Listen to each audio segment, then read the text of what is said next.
Today our topic is GDP and welfare.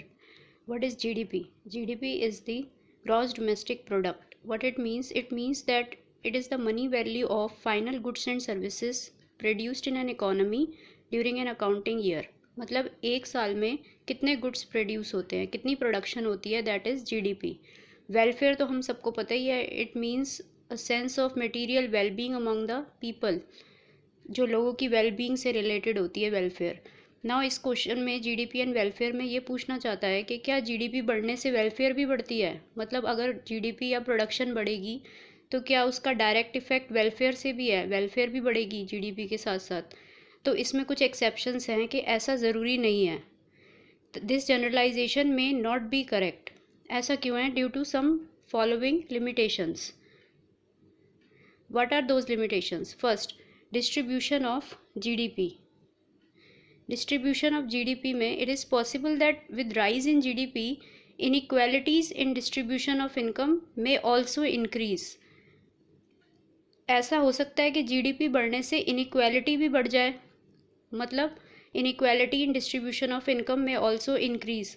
मतलब कि GDP अगर बढ़ेगी तो क्या पता जीडीपी बढ़ने से 100% में से 80% जो रिच लोग हैं उनको प्रोडक्शन का बेनिफिट मिले और जो 20% गरीब हैं उनको खास बेनिफिट ना हो. यानी कि रिच एंड पुअर के बीच में जो गैप है वो प्रोडक्शन बढ़ने से और ज़्यादा बढ़ भी सकता है. The gap between rich and poor में इंक्रीज़. तो इसका मतलब ज़रूरी नहीं है कि प्रोडक्शन बढ़ रही है तो वो सबको मिल रही है इक्वली. रिच को ज़्यादा मिल सकती है और पुअर को कुछ भी ना मिले तो उसका भी कोई फ़ायदा नहीं है. तो उससे वेलफेयर वही की वही है, वेलफेयर में कोई फ़र्क नहीं पड़ा. Welfare has not increased. तो welfare of the people may not rise with rise in GDP. Second, change in prices. If increase in GDP is due to rise in price. अब इसका क्या मतलब है? इसके लिए हमें एक एग्जांपल देखना पड़ेगा. For example, in the year 2019 price is 10 and quantity is 10,000. तो इससे अगर हम जीडीपी निकालेंगे तो it is 10 into 10,000 which is 1 lakh. अब नेक्स्ट ईयर में in year 2020 again price has increased to 20 and quantity same है 10,000. Now GDP is 20 into 10,000 that is 2 lakh. तो हमें ये देखने को मिल रहा है कि 2019 में GDP was 1 lakh and in 2020 GDP has increase to 2 lakh. But ये जीडीपी किस वजह से बढ़ रही है? It is due to increase in price only. Price पहले 10 थे, अब 20 हो गए, लेकिन प्रोडक्शन में तो कोई फ़र्क नहीं है. प्रोडक्शन पहले भी 10,000 था और 2020 में भी सेम है 10,000 ही. तो जीडीपी फिर भी इंक्रीज़ हो रही है. तो वो क्यों इंक्रीज़ हो रही है? Due to increase in price. तो यहाँ साइड में हम देखें तो लिखा हुआ है rise in GDP is due to rise in price and not due to increase in production. तो जब प्रोडक्शन ही नहीं बढ़ी तो जीडीपी बढ़ने का क्या फ़ायदा हुआ? वो तो एक तरीके से प्राइस ही बढ़े सिर्फ. तो वेलफेयर कहाँ बढ़ी? वेलफेयर तो बढ़ी ही नहीं. जीडीपी बढ़ रही है लेकिन वेलफेयर में उसका कोई इफेक्ट नहीं है. तो हमें सेकेंड पॉइंट अब क्लियर हो गया होगा. If increase in GDP is due to rise in price. Price की वजह से जीडीपी बढ़ रही है and not due to increase in physical output. Production में उसका कोई मतलब नहीं है. Third, non monetary exchange. Non monetary many activities are not evaluated in monetary terms. काफ़ी सारी चीज़ें ऐसी होती हैं जो मनी वैल्यू है मॉनेटरी टर्म्स में नहीं देखी जाती. For example, services of housewife. Housewife जो भी काम करती हैं घर में, बच्चों को पढ़ाना, अपने घर के काम करना, वो सब जीडीपी में इंक्लूड नहीं होता. These are non market transactions.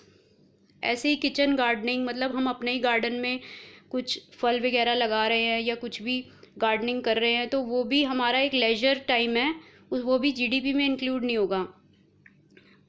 तो such activities are not included in GDP. लेकिन ये कहीं ना कहीं वेलफेयर तो बढ़ा रही हैं क्योंकि हाउसवाइफ की सर्विसेज वेलफेयर बढ़ाएंगी. ऐसे ही एक टीचर है, वो स्कूल में पढ़ाएगी तो वो जीडीपी में इंक्लूड होगा क्योंकि वो पढ़ाने के बदले में क्या ले रही है? फ़ीस. लेकिन वही अपने बच्चे को घर में पढ़ाएगी तो बच्चे का वेलफेयर तो बढ़ रहा है लेकिन it will not be included in GDP. Next, fourth is externalities. Externalities refers to benefits or harms of an activity caused by a firm or individual for which they are not paid और penalised. मतलब कोई भी firm या फिर कोई individual कोई भी ऐसी एक्टिविटी करे जिससे किसी को हार्म हो रहा है या फ़ायदा हो रहा है, लेकिन हार्म करने के लिए ना उसको पीनलाइज किया जा रहा है और फ़ायदा पहुंचाने के लिए उसको कुछ दिया भी नहीं जा रहा, he is not paid also. ये दो तरीके की होती है। First, negative externality. मान लो कोई फर्म है, वो पोल्यूशन कर रही है, इंडस्ट्री पोल्यूशन कर रही है, तो उससे क्या होगा, एनवायरमेंटल पोल्यूशन हो रहा है तो आसपास के लोगों को बीमारी हो सकती है, कैंसर की बीमारी हो सकती है, अस्थमा हो सकता है। लेकिन उस इंडस्ट्री को पोल्यूशन करने के लिए कोई भी पेनल्टी नहीं देनी पड़ रही है, लेकिन उसका नेगेटिव इफेक्ट पड़ रहा है, लोगों की वेलफेयर कम हो रही है। सच पोल्यूशन रिड्यूसेस द वेलफेयर, तो it is a kind of externality. Next, positive externality. Positive में क्या होता है, पॉजिटिव में एक पॉजिटिव इफेक्ट पड़ता है। जैसे पब्लिक पार्क्स हैं जो पीपल यूज़ करते हैं फॉर लेजर टाइम, अपनी हेल्थ के लिए पब्लिक पार्क्स इंजॉय करते हैं, लेकिन उसके लिए भी वो कोई पेमेंट नहीं दे रहे पब्लिक को, are not made any payment by the public, लेकिन उनका वेलफेयर तो कहीं ना कहीं बढ़ रहा है और एक पॉजिटिव इफेक्ट है। So it is positive externality, लेकिन उनको कुछ भी देना नहीं पड़ रहा पर फिर भी वो इंजॉय कर रहे हैं। ऐसे ही अगर फ्लाईओवर बन जाए तो आपका कम्यूटिंग टाइम कम हो जाता है, आने जाने का टाइम आपका कम हो जाता है, लेकिन उसका भी आप कुछ चार्ज नहीं दे रहे, तो वो भी एक तरीके से पॉजिटिव एक्सटर्नैलिटी है। वो वेलफेयर बढ़ाती है, लेकिन ये सब जीडीपी में इंक्लूड नहीं होता। नेगेटिव एक्सटर्नैलिटी वेलफेयर कम करती है और पॉजिटिव एक्सटर्नैलिटी वेलफेयर बढ़ाती है, लेकिन इनका कोई भी जीडीपी में इंक्लूजन नहीं होता। तो GDP does not take into account externalities, चाहे वो पॉजिटिव हो या फिर negative. Last, rate of population growth. अब जीडीपी बढ़ रहा है, प्रोडक्शन बढ़ रही है, लेकिन साथ साथ पॉपुलेशन भी उतनी ही बढ़ रही है, तो हर एक इंडिविजुअल को तो कम ही मिलेगा। ठीक है, जैसे कि एक केक है, केक के आप जितने ज़्यादा टुकड़े कर दोगे, जितने ज़्यादा लोग खाने वाले होंगे उसके टुकड़े उतने ज़्यादा होंगे, तो हर एक को बहुत छोटा सा पीस मिलेगा। लेकिन अगर कम लोग होंगे तो हर एक को बड़ा पीस मिलेगा। इसलिए जितनी ज़्यादा प्रोडक्शन बढ़ा लो, लेकिन अगर उस हिसाब से हर साल पॉपुलेशन भी उतनी ही बढ़ जाएगी, तो पर कैपिटा अवेलेबिलिटी, एक पर्सन को गुड एंड सर्विस कम ही मिलेगा, तो उस प्रोडक्शन का ज़्यादा फ़ायदा होगा ही नहीं। अगर साथ साथ पॉपुलेशन भी हर साल उतनी ही बढ़ जाएगी या उससे ज़्यादा बढ़ जाएगी, तो इसमें भी वेलफेयर नहीं बढ़ेगी। चाहे जीडीपी बढ़ती हुई नज़र आ रही है, लेकिन वेलफेयर में कोई भी इफ़ेक्ट नहीं आएगा। सो फाइनली हम क्या कंक्लूड कर सकते हैं कि जीडीपी में not be taken as a satisfactory measure of economic welfare. तो ज़रूरी नहीं है कि जीडीपी बढ़ने से वेलफेयर भी हमारी बढ़ेगी।